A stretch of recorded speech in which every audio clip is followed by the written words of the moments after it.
Thank you, everybody, for being here today. As mentioned, my name is Sarah Hine. I helped launch March Biosciences earlier this year. We are a new but clinical stage cell therapy company with a pipeline of assets designed to really go after new targets in really challenging indications and create meaningful impacts for patients. So I'm going to spend the majority of our time talking about our lead asset, which is currently in phase 1 trials for T-cell lymphoma and leukemia. And before I do that, what I really like to do when I talk about this therapy is to level set the real challenges that remain in the space for T-cell lymphoma. So the B-cell cancers, as many of the people here know or maybe even contributed to the outcomes, have largely become a relatively treatable indication. The standard of care today, including those cell therapies, results in about a 90% survival rate for those patients. Unfortunately, today, the T-cell cancers have far fewer options for treatment. They're still primarily reliant on chemotherapy, a handful of non-targeted salvage therapies, just trying to get the disease down enough to get to a transplant. And unfortunately, when patients enter the relapse and refractory setting, they have an incredibly dismal prognosis of only about 10% survival over 3 years. The real challenges in this space is because of the shared target space between your normal T cells and your cancerous cells, which creates the development of new targeted therapies or immunotherapies very difficult.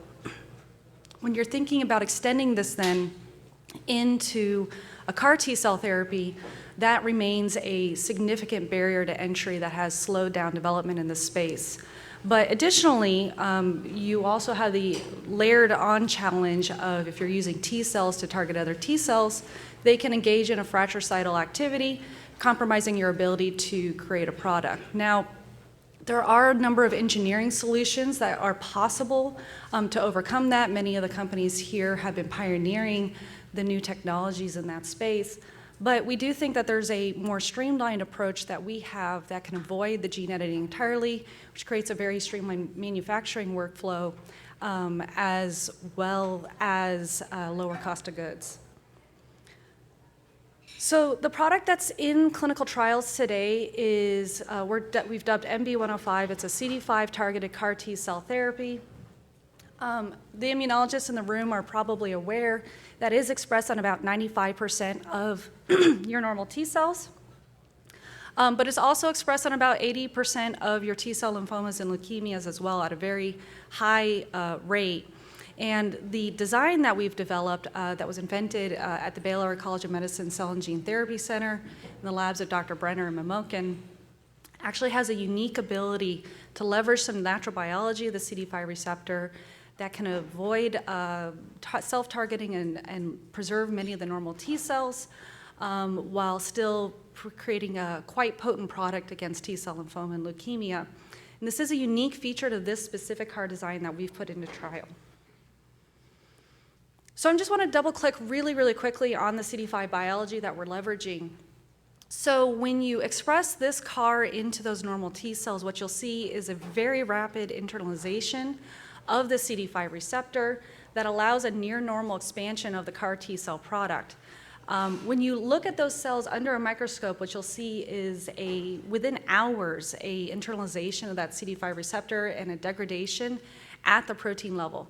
It is really important to note, though, that they are still expressing CD5 at the RNA level. In fact, they do continually re-express and then degrade that receptor. So this is not a selection process. It's a true biological phenomena that we're able to leverage with this specific strategy. This has been put into a phase 1 clinical trial, as I mentioned, through the Baylor Cell and Gene Therapy Center down in Houston, Texas. I would like to emphasize a couple key points of this trial, the first of which is the patients accrued to this trial are incredibly sick. They have had a median of 5 lines of prior therapy, and for those patients that enroll, this is oftentimes their last opportunity for any sort of positive outcomes. The second of which is that we actually, in the single arm of the trial, due to the trial design, are accruing both T-cell lymphoma and leukemia patients. I'm going to semi-separate those as I walk through the data, because I think it covers some interesting learnings from these patient populations that we've been evaluating. So the initial results in T-cell lymphoma were incredibly encouraging. Just to level set again on the standard of care for these patients and how sick they really are, the last approval in this space on the relapse and refractory setting specific for T-cell lymphoma was on a 25% response rate, and the current products that are going for approval in this space are hitting on about 35% response rate. And we're sitting right now in the initial 9 patients that were treated in T-cell lymphoma.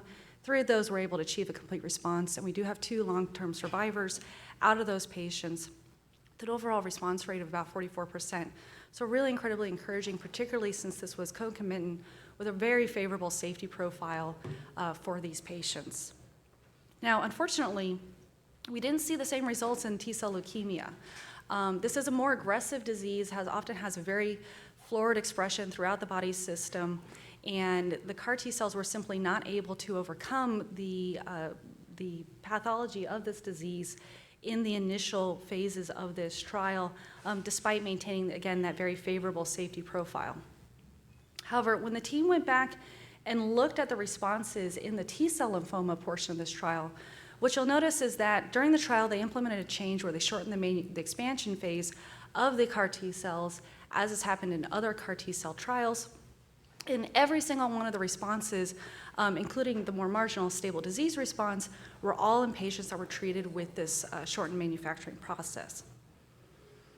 When you look at the CAR T cells in more detail, what you'll notice is that, as you might expect, not only you do see a preservation of the naive-like T cells in the patient products that from the shortened manufacturing process, but maybe looking at it from the other perspective, what you may also notice is that in this CAR T cell product in particular, you're seeing a significant elimination of those naive T cells, even more than you might expect otherwise with this CD5 targeted strategy.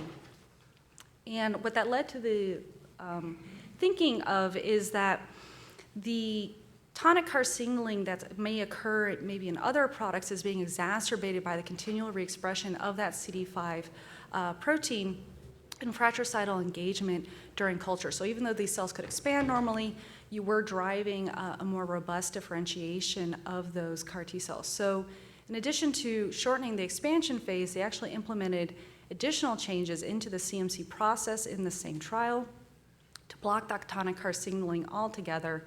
And when it was tested in mice, it did appear to create a much more robust product.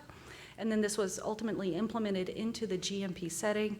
And these are patient samples, actually, where you can see we've elevated the preservation of these naive-like cells from about 5% with the original process to now consistently hitting somewhere in the 20% of the product will be those naive-like T cells. Since the implementation of these changes, 10 additional patients have been treated, and now we're sitting at an incredibly robust response rate of 60%. 6 of those patients achieved a CR, at 1 partial remission for an overall response rate of 70%. And even more encouragingly, what you'll note here is now we are looking at both a combination of the leukemic and the lymphoma patients. And so remember, those leukemic patients weren't responsive at all to this therapy under the original protocol, and we've dramatically improved the outcomes with these patients. And that's concomitant with a dramatic improvement of the CAR T persistence and area under the curve due to the CMC changes that we've implemented here today. So this is what's given us a lot of excitement to move this product forward. We think that this has the potential to radically change the outcomes for these patients for the first time in well over a decade. And we're pushing this forward into a phase 2 study. Initially, we're going to focus on those T-cell lymphoma patients where we saw a lot of those early responses, trying to consolidate those and expand the patient data available. In addition, before we implement that phase 2 trial, we're conducting additional CMC work stream improvements for ultimate scalability in moving forward into, say, a commercial stage product. I've heard only a few people mention that that's an area of high interest to the crowd on the GMP workflows for the CMC. All of those changes will be implemented prior to us filing our own IND as a company. We are on track for a Q2 24 filing to implement that phase 2 trial. And the reason we're able to move so quickly is we have partnered with the CTMC to implement those changes and create that scalable process at an exceptional pace. That's the spin out from National Resilience and MD Anderson Cancer Center down in Houston, Texas. And so we have all of the capabilities to move this forward and reach a really critical endpoint by, say, the end of 25, first half of 26. I think this is a really important, thing to emphasize when you're looking at the potential targets that could be applied to these indications. CD5 is actually the most widely expressed across T-cell lymphomas, and due to the lack of alternative therapies available to these patients, we're actually intending to go in at second line or above, which creates a very sizable market opportunity due to the lack of alternative treatments in these patients. We can then move into not just ALL, which is that rare pediatric indication, but there are 2 B-cell malignancies that have shown high relapse rates that are actually characterized by their expression of CD5. In addition, we don't have a lot of time to talk about it today, but in addition to that lead asset that's driving a lot of the excitement and really helped to catalyze the formation of this company and has helped us move really quickly, we do have next generation assets already in development in the labs that would be co-developed with more of an off-the-shelf strategy, and then expanding on that theme of trying to unlock difficult targets, maybe where there's been failures before, or new targets altogether. A lot of that work's in progress already. Although we are a relatively new company, we've been able to recruit and start working with an exceptional team of experts who have each of them about 20 years of experience in the cell and gene therapy space, as well as a number, are they winning?